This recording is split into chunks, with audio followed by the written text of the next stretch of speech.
This is KGW News at noon. Lawmakers are not back to work today in Salem. Just hours ago, Senate Democrats met with Republicans to discuss the GOP walkout, but they did not come to an agreement. Hello, everyone. Thank you for joining us. I'm Brenda Braxton. So the Republican walkout is now in its 8th day. They're boycotting the session, saying that some of the bills lawmakers are working on aren't written clearly.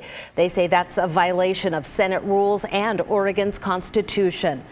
Democrats say the walkout is just an excuse to avoid passing legislation on controversial topics like abortion and gender-affirming care. Yesterday, they called on Republicans to come back to the Capitol. It's time for Republicans to get back to work and do their jobs. It's time. We've had enough of this. Senate Republicans were unavailable to talk with our news crew on camera, but yesterday they did email us saying they meet every day to determine whether or not to protest and if that should continue. A new voter-passed law prevents any legislator with 10 or more unexcused absences from running for re-election. Right now, the Republicans have 8, and some say they will challenge the constitutionality of that law in court. The Oregon House Speaker is calling for the resignation of a fellow lawmaker who has a restraining order against him. Representative Brian Stout is a Republican elected last fall in District 31. Which includes all of Columbia County and parts of Washington County. The Oregonian reports a campaign volunteer accused Stout of sexually assaulting her and threatening her life. He's been fighting the order for months now, but yesterday a judge upheld it. In a statement obtained by KGW, Speaker Dan Rayfield said he was deeply troubled by the allegations and said whether or not Stout resigns, he will not receive any committee assignments. Take a look at this. Fire broke out in a building on Reynolds High School grounds in Troutdale. It started just before 2 a.m. Gresham Fire says that this building near the track and field racetrack was burning when they arrived on scene. It's used for storing sporting equipment. The top floors were burning, with the worst of the damage on the top floor. The cause of the fire remains under investigation. There are some new recommendations to make students safer in Portland Public Schools. PPS put together a task force, and it's suggesting a partnership with Portland Police. Those details came out last night at the school board meeting. They're meant to address recent violence in and around Portland schools. For years, though, students of color have voiced concerns about how school resource officers treated them. Then in 2020, shortly after the murder of George Floyd, the district scrapped its SRO program. Last night, the Safety and Security Task Force suggested rethinking that. Instead of having police officers in schools, they'd be stationed nearby and could respond quickly if necessary. Our students, for the most part, don't really want to see armed, uniformed officers in their school.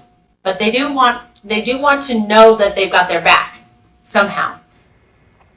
Okay, take a look at your screen here. Other suggestions include expanding the campus safety and youth violence prevention teams, creating a community walking patrol to walk kids to and from school, instituting a rapid response system for staff, and requiring middle and high school students to wear ID badges at all times.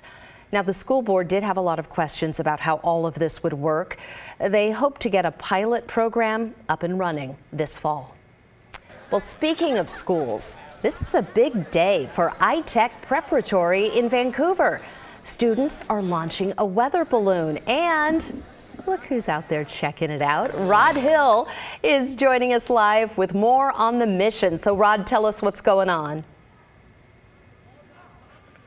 Well, we're going to show the video of the weather balloon launch coming up here in about 10 minutes. It was an exciting project of kids working on the design and the instrumentation to launch their own weather balloon that went up and away in our clear blue sky day. And now basically they're going to be getting data for a couple of hours and then trying to find where the unit eventually comes back to Earth.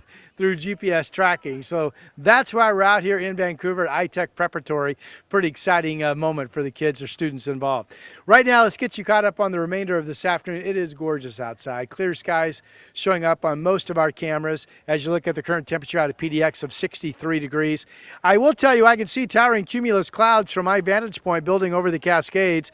And notice later today, a high of 74, but also the chance of a spotty shower or thunderstorm here in the valley. Again, right now we're seeing quite a bit of potential thunderstorm development along the Cascades. So we're not completely finished with a storm chance yet.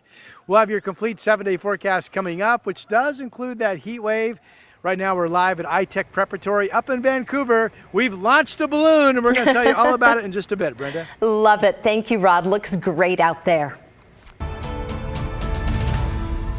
Fire crews in Canada are trying to get a handle on more than 80 wildfires in Alberta. At least 25 of those are out of control. The flames have forced more than 24,000 people to evacuate their homes. Now, help is on the way from Oregon. The Department of Forestry posted this photo on Twitter yesterday showing ODF crews entering Alberta. Oregon sent 22 fire crews. This is all possible thanks to a law known as the Northwest Compact. It allows 5 U.S. states and 5 Canadian territories to share resources. ODF says Alberta's terrain is similar to Oregon's, and firefighters are ready to help wherever they're needed. Oregon firefighters are trained and equipped to deal with different fuel types, depending on what they're going to encounter. And so some of the fuel types are very similar up in Alberta. They have kind of the Great Plains fuel type, lots of grass, lots of shrubs, and then they can move into big timber, much like the west side in Oregon. Those Oregon fire crews will be up in Canada for 2 weeks. In the meantime, Oregon Governor Tina Kotek and state officials are preparing for wildfire season here. As KGW's Joe Ranieri explains, it's not a matter of if fires will start, but when. This spring has brought a healthy amount of snow for the Cascades and plenty of rain in the valley, but what state officials are paying close attention to is what this summer could bring. Drought intensity across the state is less than it was this time last year, although some regions have experienced persistent severe droughts. Oregon Governor Tina Kotek is preparing for what's expected to be another busy wildfire season, especially in the areas that haven't seen much spring rain. Particularly in eastern Oregon, where fire indices suggest an above-average fire season. Kotek says just like any season, crews will face obstacles out in the field. There are several challenges facing us, including capacity in rural areas that largely rely on volunteer fire services. One thing the Oregon Department of Forestry relies on is the technology aspect, which is something they're going to rely on again this season. We continue with our statewide smoke detection system, and the smoke detection cameras are a critical element to the technology that's provided success. They also have spotters to look for fires in more of the rural areas. The agency has a state-owned aircraft that we have been utilizing to fly on the heels of lightning storms at night to detect fires overnight. One thing everyone can do this summer to be prepared. But it's going to be up to every single one of us, every Oregonian, to do our part to prevent human-caused fires before they start. And take the steps now to be ready, just in case. Prepare your yard. Have an evacuation plan. Have a to-go kit. Have a plan if there is smoke in your community. Joe Ranieri, KGW News.